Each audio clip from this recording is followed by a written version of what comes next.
va essayer de répartir Mboup également. C'est Rémi Bokandé qui va être classé un centre pour Assane Mbodj. Assane Mbodj, le but de Assane Mbodj. Là, Assane Mbodj, c'est un centre de Rémi Bokandé. C'est vrai que dañu préparer équipe bi dañoo ñëw premier match recevoir bëgg a gagner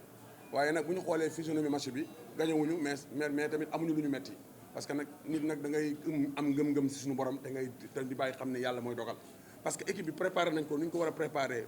bii mooy première journée championnat bëri na si ay joueurs yu bees yoo xam ne il faut ñu am temps imprégné wu dugg ci équipe bi nànk-nànk équipe bi ñu ngi koy tabax nànk-nànk championnat la ñuy joué championnat 26 journée la première journée la ñu joué bëggoon nañu gagné def nañu suñu waroon def peut-être am na lu des gagné wuñu mais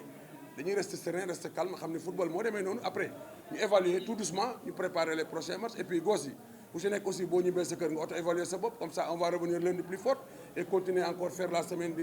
l'autre semaine pour préparer le deuxième match pour man loolu rek moo amoon solo sinon je félicite mon ami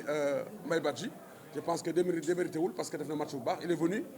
comme je le connais avec son organisation il a bien défendu il a joué sur des transitions rapides il m'a mis un but je savais que ça allait être difficile mais terewul bàyyiwuma man tamit wuti naa ko ba yàlla may moom am ko bëgg naa am deuxième bi aw ma ko mais damay sant yàlla xam ne yàlla partage la ko defoo et partage la ko defee ku ne jël na un point ñibbi di ko ñaanal aussi saison bi mu jëm yàlla def ko si jàmm ak équipe am et puis mu gën a am ay ndam ci kanam. On va laisser les gens xool ñu bàyyi xool coup franc bi Kassama joli but de Kassama le Guédiawaye également qui marque. te xam ne match bii ñu joué nii match bu métti la ñun préparé woon nañ ko xamoon nañ ne joué Jaraaf à domicile te Jaraaf équipe bu mag la pratiquement mooy équipe bu gën a mag au Sénégal donc ñoo ko joué ko moom à Iba Mar Diop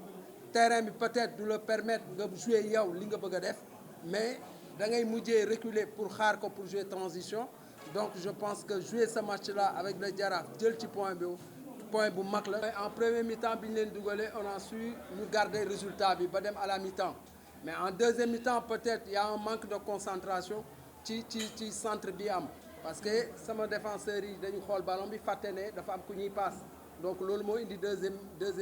égalisation bi donc tout en sachant que l'entraîneur man xam naa ne entraîneur bu mag la ni muy joué c'est sur les côtés parce que joué naa ko ak jàmbaar façon but bi la ma dugal donc daf ko dolliwaat mu rëcc mais xam naa ne beneen yoon bi ñu dajee moom du amaat waaw loolu moom xam na ko sax